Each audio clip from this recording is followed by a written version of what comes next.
Hi guys, hope everyone's really well. Hope you're staying safe and getting some waves wherever you are. Sorry it's been a wee while. I've been making 4 boards of my own, which I'll probably put 4 little reviews together. Try not to bore everyone to death. But yeah, there's some interesting stuff that's gone on in the 4 that I've made. This is actually one of them, so you'll get to have a bit of a preview of this one in this video. So what I wanted to do in this video, it's something I wanted to do for a wee while, but I haven't had time and I haven't got my head around how best to do it. I wanted to do something on board anatomy and what makes a board, but really to help people understand what they need to look at for when they're choosing, basically. And what I've tried to do is I'm going to try and break it down into 3 elements, and if you stick to those 3 elements, it's something that should help all the way from the guy buying his very first board through to a guy that's already got quite a few boards and knows what they're like, but they're looking for another board or a different position in the quiver of boards that they've got. So yeah, I'll get into this. So basically these 3 elements, and I think if you've got most of these right, you're going to have 90% of the battle run won of having a decent board, basically. So 3 elements are the plan shape, which is the shape as if you were looking at it in plan, which is basically from the top straight down. So it's this outline shape. It's the curve that makes the outline of the board, basically, and that is a 2D element, basically, as far as we're concerned. For simplicity, we'll just call that a 2D element, because basically that's half a plan shape. That's a template that a shaper would use. That's actually, I think that's the template for this board, actually, I'm pretty sure. So yeah, that's the outline of half of this shape, which is flipped to get the outline when I put it on the board to make it, basically. So as you can see, that's a 2D element. And then the other one is going to be the rocker, which again it's not quite, but we're going to think of it as a 2D element, because it's basically if you think about the stringer, which is a center line through the board, like if you cut this board in half, you would see the rocker line, which is the curve from nose to tail, and that's a very important element. And again, I don't have any, but people would have a template drawn like this. Maybe imagine this was a rocker. That's a 2D element as well, so that curve is also a 2D element. And the third one, which actually encompasses quite a lot of things, is volume, basically. And that's if you imagine volume as how those 2 2D elements transform into this whole board to make the 3D element that is the volume of your board, basically. So I'll get on and explain the plan shape. So basically, when you see a surfboard in the shop, you will see 3 measurements. They are the length of the board, overall length, it's easy enough to understand, nose to tail. The width of the board, so the width at the widest point of the board, not the middle of the board, the widest point. Some short boards will have the wide point a bit further back, and like fishes will have the wide point a bit further forward. So it's the widest point of the board. And the third thing you'll see in the shop will be the thickness, which is the thickest point of the board. Now, thickness comes into the 3D element of volume, basically. So plan shape is basically when I'm drawing this as a template, I'll have an idea of a nose style I want, a tail style I want, a tail shape that I want, and a set of 3 numbers that will help me get there, or possibly 4. But what you guys probably don't see in the shop is you'll see the length. Well, it's going to be more like 5 numbers, okay? So the length is nose to tail. Everyone understands that. That's no problem. The other one is width, so that's the widest point of the board, as we've said. Now, that's all most people see. So if you want to get more intricate with your boards, you need to start understanding that the next 2 measurements would be nose and tail.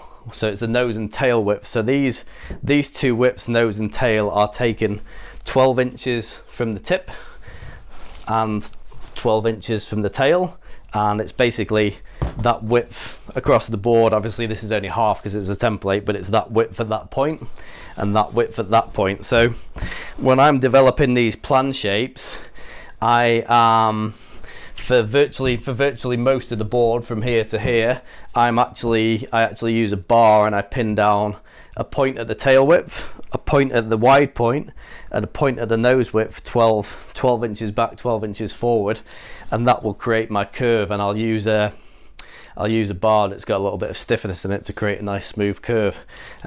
So yeah, when you're looking at your next board or a new board, it's actually really good for you to measure this width across the 12-inch point of the nose and this width across the 12-inch point of the tail, because on that seesaw of performance to small wave and stability and all the rest of it, the narrower this nose and the narrower this tail and the narrower this width are, the more it's going to perform, because there's less resistance to turning and everything else in the water. But the trade-off of that is speed and small wave performance and stability and forgiveness. So yeah, if you say you've got a board and you are looking at another board, it's really good to understand the widths at this point and this point as well as the middle, because it gives you a good idea of how pointy the board is. And if you're really struggling, if you've got a board that's already pointy and already narrow and you need some help with paddling, then having some more volume up here under your chest, because your chest and head is obviously the heaviest part of your body, the more width and the more volume you've got up in this end, the more it's going to help you paddle. But obviously you're going to lose a bit of performance. So you've got to get that balance right. So that's your plan shape basically. It's made up, as I say, you got the overall length. So the longer the board is, the more trim and the more rail line you'll get. So it won't turn as quickly, but you'll get a nice long rail, which can sometimes equate to speed, but it'll basically give you stability and it won't be as twitchy if you're not a great rider. And then if you are a really good rider, well, you'll probably want something shorter that's giving you more maneuverability, because you might be okay with that instability and everything else, because you're a good rider and you can generate your own speed. So yeah, that's the outline, the plan shape, and measuring that, it's pretty straightforward. So you've got your very widest point. All you need is a ruler and your widest point. You go, okay, this board's 21 1/4 or whatever it is. I find it really stable. I want a bit more performance. I'm going to go down to 20 3/4, or this board's 19 3/4 and I just can't ride it and it's really not stable. So I'm going to go up to 20 or 21 to get me a bit more stability. And then the same with the tail. You might be like, this tail is great in small waves, but my next board I want for bigger waves. So this one's 12 inches up, and the cross there we've got, say, 16. So if I'm riding it for a bigger wave and I'm wanting something to grip more and bite more, maybe I'm going to go down 1/2 inch or 1/4 inch. And then the same with the nose. Maybe this nose is this nose is 16, 17, okay, and then maybe this nose is getting in my way a bit on performance turns, so maybe I'm going to go down to 15 next time, or maybe I'm sinking this nose too easily, so I actually want to go up a bit. So these are the other two elements that you need to understand basically. So that is roughly plan shape and how to measure it, and obviously different curves will behave differently. So if you've got a very parallel, very straight curve, it's going to turn a bit slower. It's going to feel like a longer rail line. So the advantages to that will be stability and grip. And then if it's curvier and the curve goes away quickly in the tail, then that's going to equate to basically sharper turning, but you're not going to get the same stability and hold in larger waves. Or if your wave's not that good, you've got this tight tail that's just going to bog and it's not going to lift and carry on moving really well. So yeah, that's plan shape and how to measure plan shape. The next element is rocker. So that is the curve from nose to tail. Basically, the more rocker you have, so the more curve you have nose to tail, the faster the board's going to turn, or the harder and more performance you can turn, but you're going to lose speed and you're going to find it difficult to paddle, and it's not going to go very fast by comparison to a flatter rocker board. So again, you're looking to max that rocker to the type of waves you're riding. So Again, there's some easy ways. There's a very easy ways of measuring rocker, and then we can go very complicated. So I'm trying to show you like the very easy ways first. So you've got a board that you're already riding. You can say, okay, this board has, you can millimeters, inches, whatever you want. Let's say we've got 120, which is like 4 3/4 of an inch of nose rocker complete overall, and I'm finding that nose is digging in and I want to get it out of the way and I need it for steeper waves. So I'm going to add, maybe the next board I'm looking for an extra inch of nose rocker to help me into those critical situations, and that might be combined with going for something with a narrower nose in the plan shape. And let's say we've got, I don't know, there's probably not much here. There's probably, say, inch and a half, inch and 3/4 at the tail. So maybe I'm really liking that and it's got nice speed and flow in a small wave, or maybe I'm looking to put some more rocker into that to give me a bit more performance and ease of turning. So as I say, that seesaw again, you're looking at the more rocker I add, the more performance I'm getting and the harder I can turn, but I'm losing all this low end speed and drive and flow between turns. So if my wave quality and size is up here, then it's okay to have that rocker if the wave size and my ability and everything else is up here.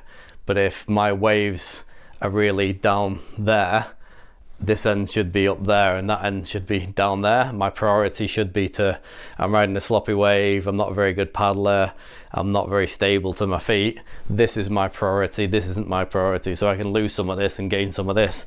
So yeah, basically plan shape and rocker, both very important. Just a quick note on, this is what I used to do a lot. I used to get quite obsessed. So here's two tail templates, and close enough, they are the same measurement here. So let's say this is the 12 inch. They're a bit longer than 12, but they both measure the same at that same 12-inch mark. I just put on these a bit longer, but let's say that's two tail templates here, and they both measure pretty much the same at that 12-inch mark. Let's say they're both 16.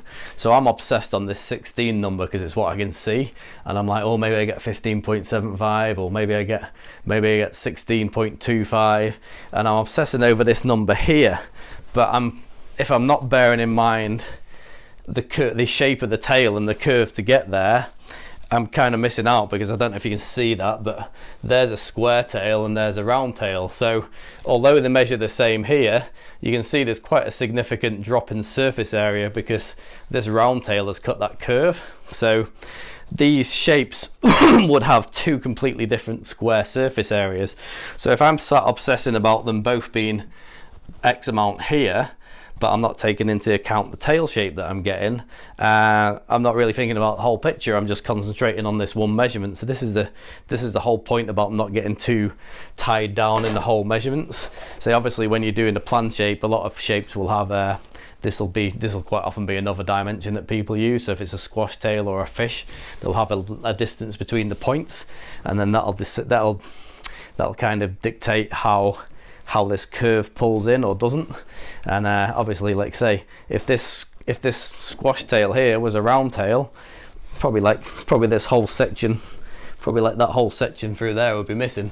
So that's a load of lift and drive that I'm not getting, which if it's a smaller wave, then maybe I want it, and if it's a bigger wave, then maybe I actually want the round tail, so I've got more grip in a smaller tail area. So all got to be considered basically.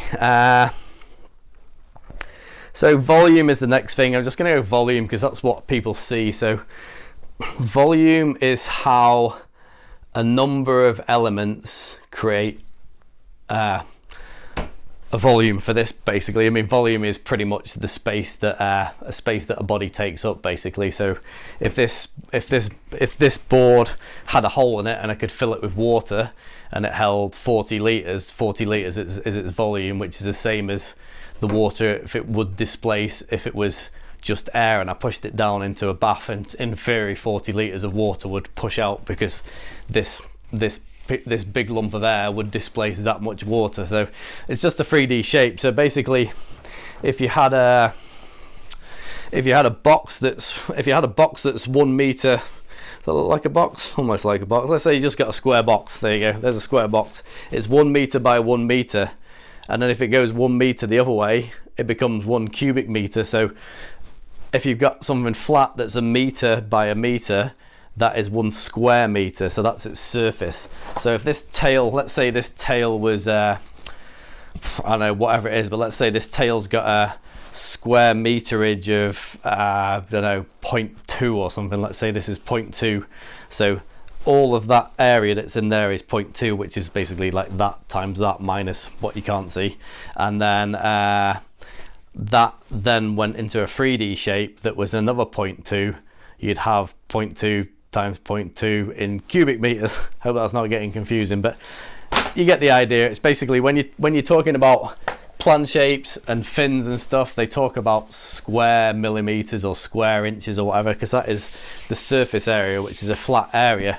Now this will have a surface area, probably best this way, but the bottom of this board will have a surface area, but the bottom of this board times its growth this way and how the rails are done and how the thickness is foiled and everything else, that's its volume. That's how its 2D area becomes a 3D area. So obviously you've got your rocker shape, you've got your template, and then there's all these other bits that have grown, and they're all going to grow in different ways. So there's another element that's called foil, and it's part of volume, and it's basically the distribution of volume from nose to tail and rail to rail. And that's how you end up with your volume, and that gets quite complicated too, because volume is worked out by a CAD program usually, because it's a very complicated thing. So unless you can stick this in a bath and displace water and be sure, it's actually quite a complex equation.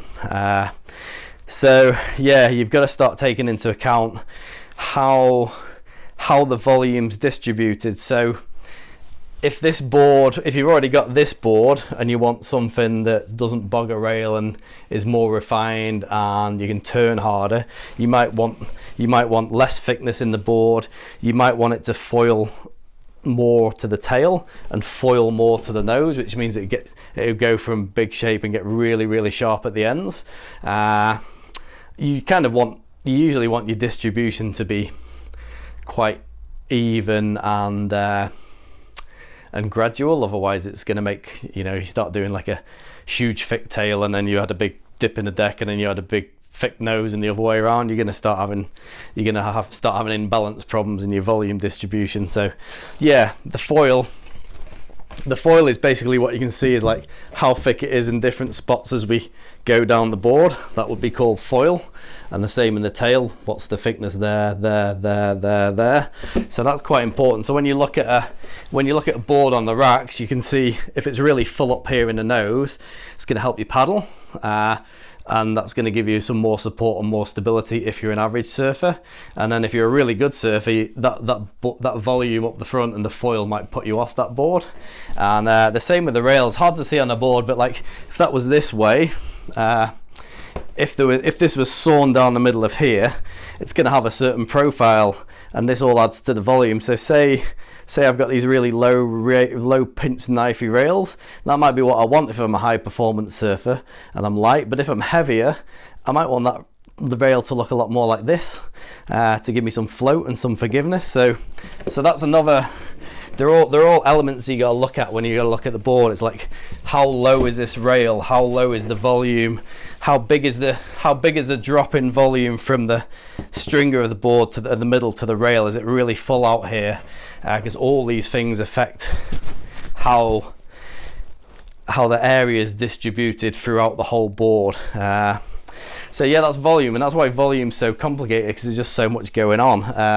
But you can see enough with your eyes to have a good idea. But if I was buying a board blind and I couldn't actually see it and pick it up, and I had to go off what was written on the internet, and hopefully it's a big manufacturer of a CAD file, then I'm going to go length. I'm actually going to look for a length, a width, and a volume that suits me. They're basically the three things I look at. So basically, I'll look at the three things I'm talking about. I'll look at the plan shape, I'll look at the rocker, and I'll look at the volume, and I'll be looking at the board going, does the volume I need sit at a good length, and within that length do I like the look of the plan shape, and does the rocker suit the waves I'm riding?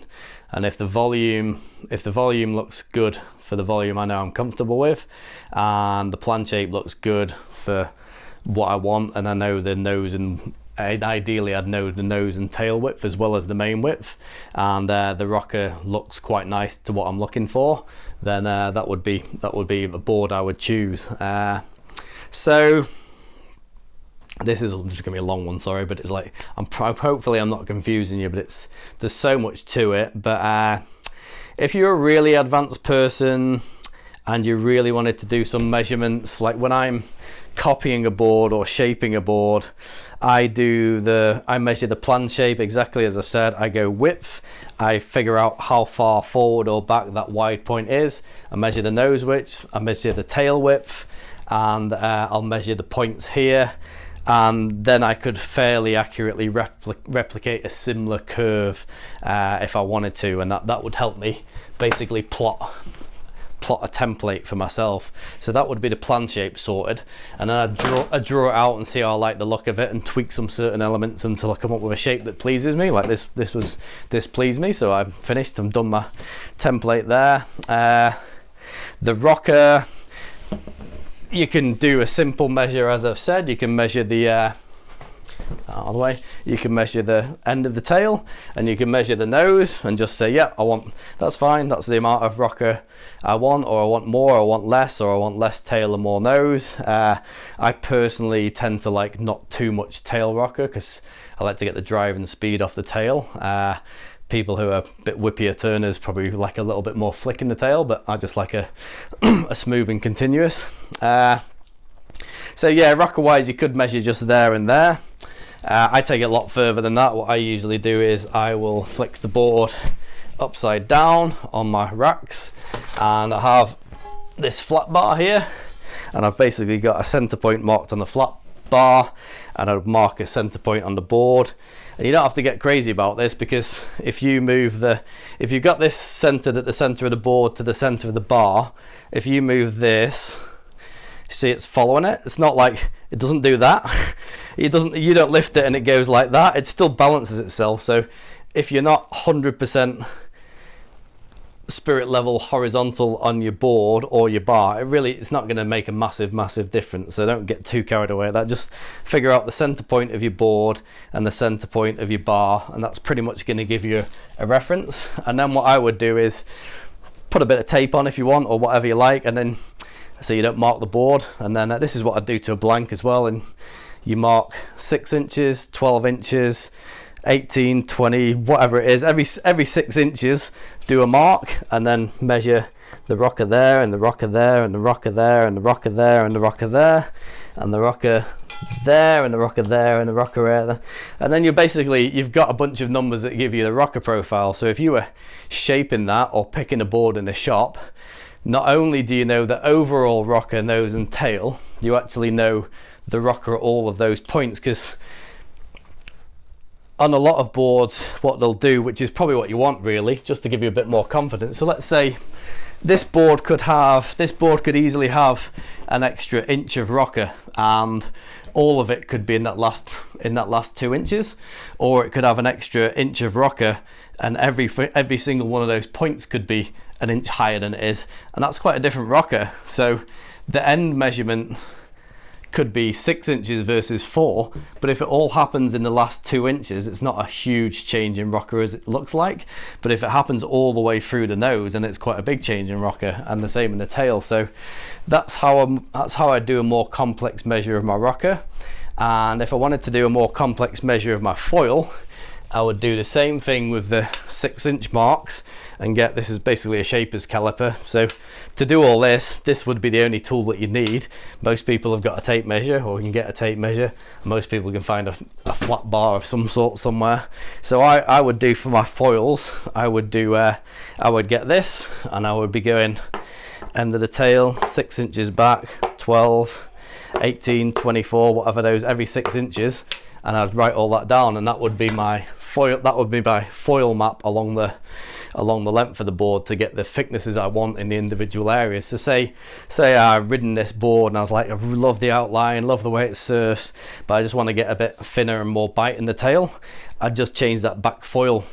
It's very hard to replicate it exactly a second time, but when I'm measuring the blank, I just go, right, I'm going to take a little bit more of that out of that tail foil if I was trying to do the same again, or might want to add a little bit of a extra bit of rocker or whatever it happens to be. But basically that's where you do all the measurements.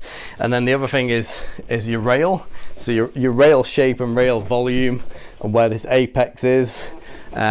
You could put a template around there if you want, or you can get a piece of wire or make a mark or do a piece of card or something that sits around there if you want an exact exact rail template. But rails tend to be a bit more like you have a bit of a feel of them and you're, that's a bit boxy for me, or that's quite sharp. I watch Kazuma's channel quite a lot, and he's amazing. He's one of the best shapers in the world, I'd say, and he's so good at imparting some of the knowledge over. And I basically do what he does with his boards. My rail apex is always at the same point, so I always go 1.1/8 up, and then I put my first rail band 2 inches in. And then basically this rail profile will always look virtually the same on any board. So whether it's a 3-inch thick board or a 2-inch, 2.5, it will have a nice proper rail. And then it's just about how that nice normal rail that I want on all of my boards carries on into the deck. And obviously you could have quite a full deck, or you could take a lot of volume out of that rail edge. Again, this is going from the simple end to the quite complex end now, but hopefully you stuck with it and you understand some of that, and I'm not just a crazy guy waffling away. But you know, these are the ways that if you really want to understand your boards and what you're getting, if you as a person had to try and make one of the boards that you've got, and that was the only board you can take with you, and you're going to live on a desert island for a year, I can guarantee you'd put a bit of work into it. so yeah. What else to talk about? That's most of it, to be honest. So like I say, you know, it's all this seesaw, it's all this big seesaw. So you know, your increase in rocker is more performance, but it's not going to go in the smaller stuff or be as stable or paddle as well. And if you've got less rocker, it's going to be great in the small stuff, but if you go too far, you're not going to turn it as well, but you're going to have all the speed. And then same with the volume. If you go too far, you're not going to sink a rail. I mean, I ride too much volume really, but the waves around here kind of, you're not going to get a short board going. I mean, honestly, I know people who ride waves 2 minutes down the road that way and 20 minutes down the road that way, and they change 8 litres when they come and ride here, because it's really a slow wave. So you know, you've got to carry, like, I'm probably riding something like this at 40 litres here. I could easily ride 30, 36, 35, 32 if I needed to down at somewhere that's got some power. But you just got to adjust your board for where you're riding and be realistic about your ability, basically. Yeah, so bit of a long one.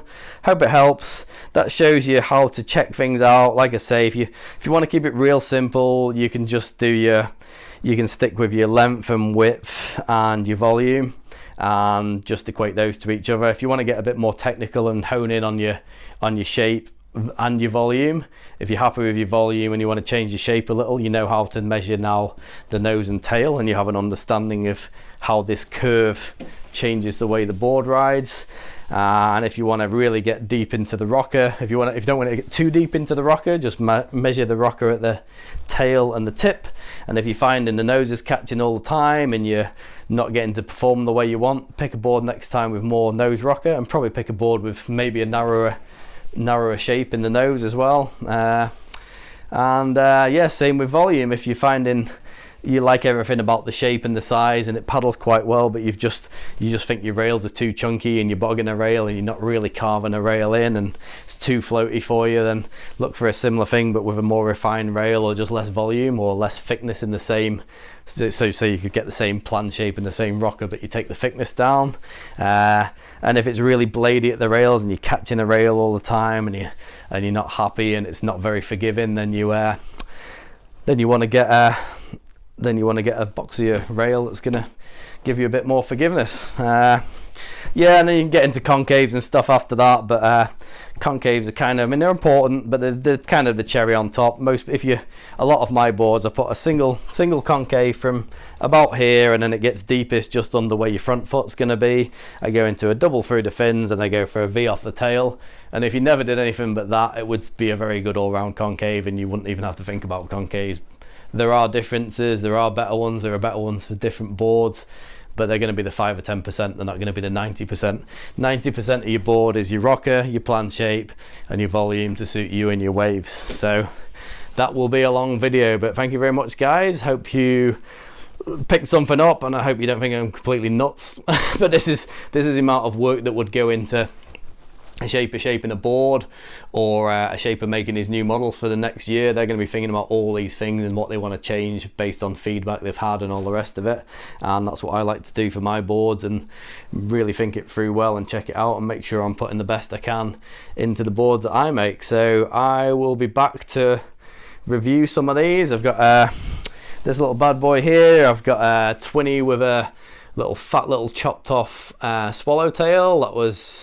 That's coming on really good. That's pretty much done. I've got a fish that I made that I'm really happy with. That's got a lot of V double going through the concaves, and stoked with that. It's my first fish tail. And then I've got another little step tail like the diamond tail I did a while back, and this one. That's it. I'm really happy with this as well. This was a resin tint. I did it a bit of a long-winded way, but I really think this has come out super nice, so I'm really happy with this. This is a colour job with the resin, with the tint colour in the resin. So yeah, we'll catch you again soon, guys, and thanks for watching. And as usual, if you've got any questions or anything, or you need help with boards or fins, give me a shout. I always try my best to reply to people and help. And yeah, hope you get some good waves soon, and we'll see you again real soon. See ya.